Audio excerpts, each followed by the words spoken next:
एकच मिशन,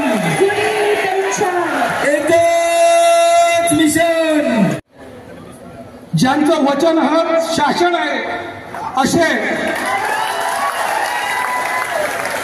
आपल्या महाराष्ट्राचे लाडके आदरणीय उद्धव बाळासाहेबजी ठाकरे यांचं या पेन्शन महाअधिवेशनामध्ये मनापासून स्वागत करतो. त्याचबरोबर त्यांच्या सोबत आलेल्या सर्व पक्षाच्या त्यांचं सुद्धा मनापासून स्वागत करतो. आजच्या या महाअधिवेशनाला उपस्थित असलेले आमचे सर्व राज्याचे पदाधिकारी, जिल्ह्याचे पदाधिकारी, तालुक्यामध्ये काम करणारे माझे तमाम तालुक्याचे पदाधिकारी या सर्वांना नमन करतो. आणि आज पेन्शन मेळावा आपण आयोजित केलेला आहे. याचं कारण काय असेल आपल्या सर्वांना माहित आहे. का केला, काय पाहिजे, अरे काय पाहिजे, हात उचलून सांगा काय पाहिजे. साहेबांना समजलं पाहिजे आम्ही इथं कशासाठी जमलेलो आहोत. काय पाहिजे, अरे काय पाहिजे. कालच हरियाणामध्ये ज्या निवडणुका सुरू आहेत त्या निवडणुकीमध्ये आपल्या राज्याचे जे पंतप्रधान साहेब आहेत, आपले मोदीजी, ते आले होते आणि त्यांनी म्हटलं की कर्मचाऱ्यांना आम्ही यूपीएस योजना लागू केली.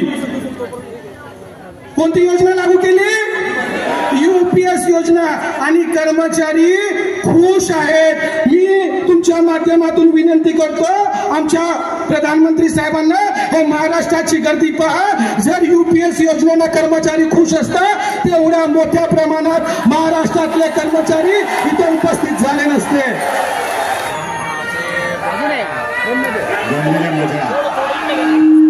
लाडक्या बहिणीनं आणि लाडक्या भावानं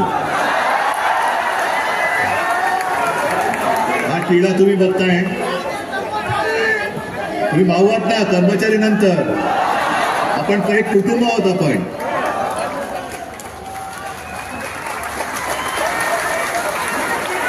तुमच्या समोर येण्यापूर्वी साईबाबांचं दर्शन घ्यायला गेलो होतो. साईबाबांचं दर्शन घेतलं आणि काय मागणार, माझ्या या बहिणीला आणि भावांना न्याय द्या आणि ती ताकद द्या आम्हाला.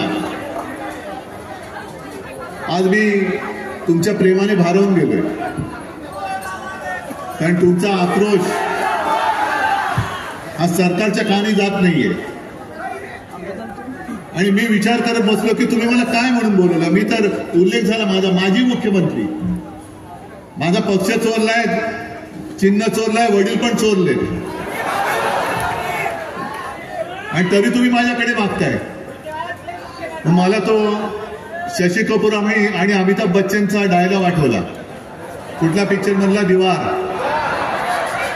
हे मिंदे बिंदे सगळे ते मला सांगतायत, मेरे पास पार्टी है, मेरे पास सत्ता है, मेरे पास पग ये है, तेरे पास क्या है. अमिताभ बच्चन जसा म्हणाला त्या पिक्चर मध्ये की मेरे पास माँ है, तसं मी सांगतोय मेरे पास ईमान है, विश्वास है. तुम्हाला सगळ्यांना कल्पना आहे माझ्या हातात काही नाहीये, तरी तुम्ही मला बोलवत आहे. आणि मी सुद्धा आलोय कारण मला सत्तेची पर्वा नाहीये, मला तुमच्या आयुष्याची पर्वा आहे. मला आयुष्याची तुमच्या चिंता आहे, तुमच्या कुटुंबियांची चिंता आहे. सत्ता येते आणि सत्ता जाते, गेलेली सत्ता परत येणार आहे, नक्की येणार, खेचून आणणार आणि तुम्हाला मी न्याय देणार. पण एक लक्षात घ्या, ज्याचा उल्लेख सुभाष देसाईजींनी केला, संजय राऊतांनी केला, एकजूट. कारण मला आठवते 1-1.5 वर्षापूर्वी नागपूरमध्ये आपण आला होता. मला काही कल्पना नव्हती तुमच्या आंदोलनाची. आदल्या संध्याकाळी तुमचे सगळे नेते येऊन मला भेटले आणि मला म्हणाले की उद्धवजी तुम्ही आलं पाहिजे. म्हटलं येतो. मग तिकडे प्रचंड तुम्ही मोठ्या संख्येने, लाखोच्या संख्येने जमला होता, पूर्ण स्टेडियम भरून गेलं होतं. ती आपली मीटिंग झाली, तो मोर्चा झाला आणि तुमच्यापैकीच एक घटक तिकडे सटकला आणि पाणी वाटलं तुमच्या आंदोलनाला. हे होणार आहे, हे फाटाफुटीचं फोडाफुटीचं राजकारण जे शिवसेनेसोबत केलं ते तुमच्यासोबत सुद्धा करणार नाहीत असं तुम्हाला वाटतंय? आणि मग एकजूट त्यांना माहिती आहे, कारण ही एकजूट एकदा झाल्यानंतर हे सरकार तर गेल्याच जमाय. यांना पेन्शन कसले देते, यांना टेन्शन द्या, यांना टेन्शन दिलं पाहिजे. पण आज तुम्ही आमरण उपोषणाची घोषणा केली. माझं मत आहे उपोषण नका करू. आधी उपाशी आहातच. तुम्ही उपाशी राहिलात काय नाही राहिलात काय यांना काय फरक पडतोय? आपलं आंदोलन असं असलं पाहिजे की यांना सत्तेशिवाय उपाशी ठेवलं पाहिजे. तो निर्धार करा. पण आंदोलन एकदा पेटल्यानंतर मशाल आहे ती. आंदोलनाची मशाल पेटल्यानंतर कोणी जर तुमच्याच पैकी इतर जे काही चमचे सरकारचे आहेत त्यांना पाणी ओतायला देऊ नका. पाणी ओतायला देऊ नका. आणि मी तुम्हाला शब्द देतो की ही तुमची योजना आपण सगळे मिळून अंमलात आणून दाखवल्याशिवाय राहायचं नाही. पण जसं तुम्ही हात वर करून सगळे सांगताय काय मागणी आहे, जुनं पेन्शन, जुनी पेन्शन, तसं मला एक वचन तुमच्याकडनं पाहिजे. देताय? मी तुम्हाला शब्द दिलेला आहे आणि हा माझा शब्द, तुमची गर्दी, तुमची ताकद हे मिंदे आणि त्यांचे चमचे टीव्हीवरती बघतायत. निवडणूक येईपर्यंत ज्यांना बहीण आहे आपल्याला हे माहिती नव्हतं त्यांनी एकदम लाडकी बहीण योजना आणली. आज समजा आज किंवा उद्याच्या कॅबिनेटमध्ये या सरकारने जुन्या पेन्शन योजनेची योजना मान्य केली तर तुमचं काय होणार आहे? तुम्ही देणार त्यांना मत? नाही, कारण अशा गोष्टी होतात. मध्ये निवडणूक आहे, 2 महिने आहेत. मी तुम्हाला आज वचन देतोय की आपलं सरकार आपण सगळे मिळून आणा. मी तुमची मागणी मान्य करतो.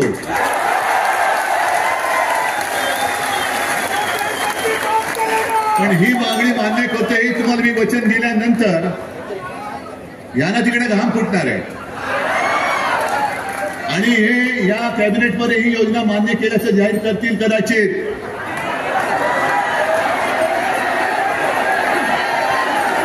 हा दगाफटका केवळ तुम्हाला नाही महाराष्ट्राला होणार आहे.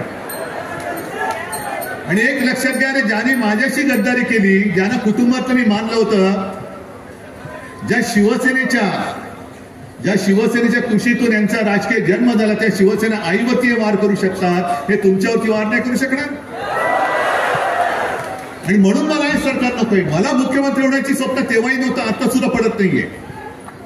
मला माझा महाराष्ट्र म्हणजे महाराष्ट्रातले दगड धोंडे नाहीत. महाराष्ट्र म्हणजे तुम्ही माझी जिवंत हाडामासाची बांधव आणि भगिनी आहात. आणि सुभाष देसाईंनी मगाशी पेन्शन कोण किती कोणाला मिळतं, आता मला किती मिळते मला नाही मिळणार आहे. अजून मी रिटायर नाही झालेलो आणि सत्तेतून रिटायर कोणी मला करूच शकत नाही. जरी मी सत्तेत असलो काय नसलो काय, तुम्ही सोबत आहात तोपर्यंत सत्ता ही माझ्याकडेच आहे. जनतेची सत्ता आहे, ती सगळ्यात महत्वाची आहे. सरकार वेगळं.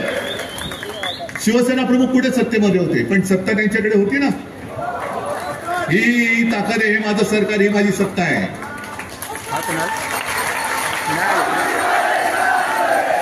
आणि राजकारणाला किती पेन्शन मिळतं ह्याच्या आकड्याने तुम्हाला किती पेन्शन मिळतं ही तफावत पाहिली तुम्ही. मग माझा एक सरळ प्रश्न आहे, आम्ही राजकारणी आहोत. मी मुख्यमंत्री होतो, आता माजी मुख्यमंत्री झालो. काही मंत्री होतात, काही माजी मंत्री होतात, काही पुन्हा मंत्री होतात. म्हणजे थोडक्यात जर बघितलं तर आम्ही कंत्राटी कामगार आहोत, तुम्ही परमनंट कामगार आहात. मग कंत्राटी कामगाराला 50 ठोके मिळत असतील तर माझ्या कायमच्या कामगाराला काय नाही मिळालं पाहिजे? हे सरकार तुम्ही चालवत आहे, आम्ही नाही. तुम्ही सगळेजण इकडे जे बसला आहात, करोना काळामध्ये सुद्धा जीवावर उदार होऊन तुम्ही जर उतरला नसता तर महाराष्ट्र वाचला नसता.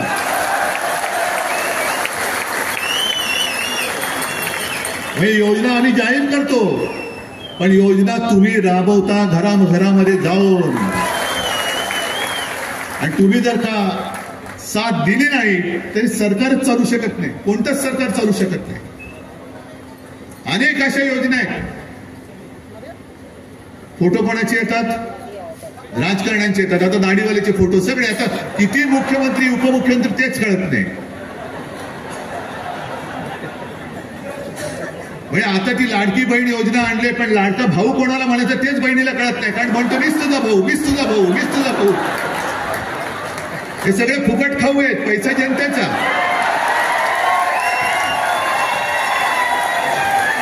जनतेच्या पैशावर फुकट खाऊ म्हणतात की तुझा भाऊ.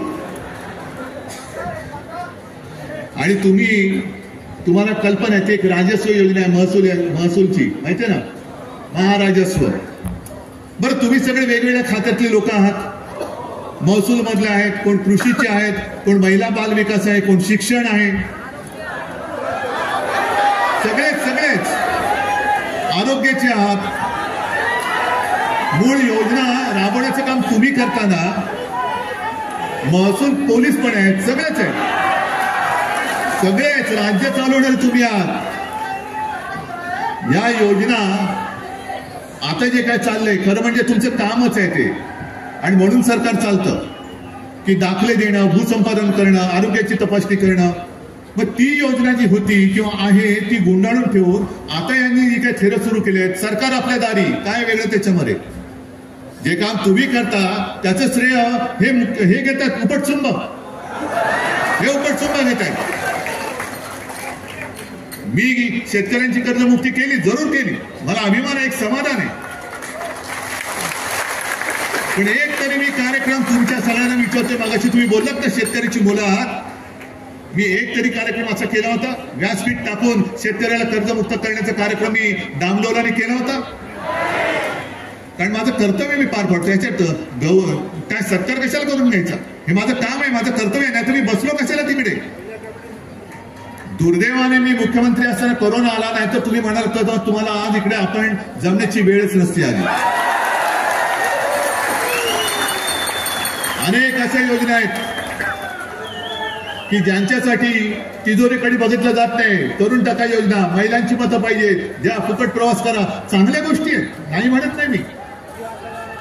पण अनेक अशा योजना आहेत की ज्या देताना सरकारी तिजोरीकडे बघितलं जात नाही. मग तुम्हाला का असं लांब ठेवलं जाते, वंचित ठेवलं जाते? तुम्हाला तुमच्या हक्काचं का दिलं जात नाही? तुम्हाला सुद्धा तुमच्या ज्या काही मागण्या आहेत 10% कापलं जात आहे, ते 10% कापलं जाते, ते कोणाच्या खिशात जातं तुम्ही बोललात? यांच्या लाडक्या मित्रांच्या खिशात जाते. लाडके मित्र हा जर बस. मी मुख्यमंत्री म्हणून जेव्हा पहिल्या दिवशी मंत्रालयात गेलो होतो, सगळे सरकारी कर्मचारी दारं खिडक्यातून ओसंडून वाहत होते की उद्धव ठाकरेंचं स्वागत करायला. मी तो क्षण अजूनही विसरलेलो नाहीये. आणि त्याच्यानंतर मी मुख्यमंत्री जेव्हा होतो तेव्हा मुद्दामून काही मंत्रालयातल्या कार्यालयात मी भेटी दिल्या. कोणत्या वातावरणात तुम्ही काम करत असता? हे तर मुंबईतलं मंत्रालय. ग्रामीण भागातले तुम्ही तर तुम्हाला काय सेवेच्या ठिकाणी सोयी सुविधा असतील नसतील त्या सुद्धा कोणी बघायला येत नाही कधी. मग एवढं संपूर्ण तुमचं आयुष्य तुम्ही सरकारसाठी नव्हे जनतेसाठी वेचल्यानंतर जर तुम्हाला निवृत्तीनंतर तुमच्या कुटुंबाला आधार मिळणार नसेल तर आयुष्यभर तुम्ही राज्याला आधार देताय, सरकारला आधार देताय, त्याचा उपयोग काय? मग त्याचा काय उपयोग आहे? म्हणून 10% जी कपात केली जाते त्याच्यामध्ये सुद्धा पारदर्शकता पाहिजे.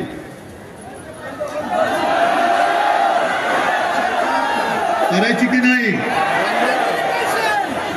आता तुम्हाला निवृत्ती वेतन देतात, त्याच्यामध्ये 10 वर्ष 25 वर्ष अशा अटी लावल्या. त्याचं काय करायचं? ह्या काही काय अटी आहेत ना.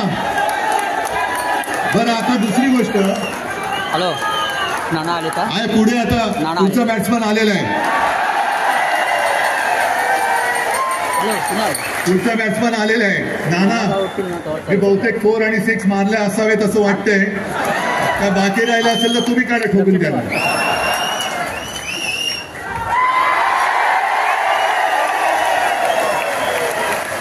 बघा, आम्ही स्वतः टोप्या घालून घेतो पण लोकांना टोप्या घालत नाही. ते काम हे मिंदे सरकार करतं. आणि म्हणून जास्त मी ताणत नाही. जास्त तुमच्या विषयावरती मी बोलण्यापेक्षा तुम्ही तो अनुभव घेता आहात. पण एक लक्षात घ्या, तुम्ही सरकारचे अत्यंत महत्वपूर्ण घटक आहात आणि आपलं सरकार तुम्ही आणा, आपलं सरकार आणा. तुम्ही सरकार चालवू शकता, तुम्ही सरकार पाडू नये, सरकार बदलू शकता. आणि म्हणून एकच सांगतो तुम्हाला, लोकसभा निवडणुकीच्या वेळेला एक असं वातावरण होतं की मोदी सरकार कोण बदलणार, कोणाच्या मध्ये ताकद आहे. तेव्हा शिवसेनेने एक जाहिरात केली होती की हे सरकार मी बदलणार. तुम्ही प्रत्येकाने ठरवा की हे सरकार होय, हे सरकार मी बदलणार आणि माझे न्याय हक्क मीच मिळवणार.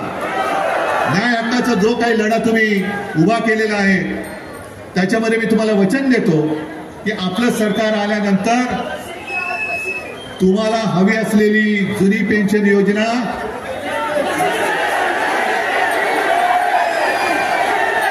तशी जशीच्या तशी अंमलात आणल्याशिवाय राहायचं नाही. पण ही जबाबदारी, हा मी शब्द दिलेला आहे, हा शब्द दिलाय, पण या शब्दाची ताकद तुम्ही आहात. या शब्दामध्ये ताकद देण्याचं काम तुम्ही कराल एवढीच अपेक्षा नव्हे तर विश्वास बाळगतो आणि हे वचन तुम्हाला देऊन मी तुमची रजा घेतो. जय हिंद, जय महाराष्ट्र.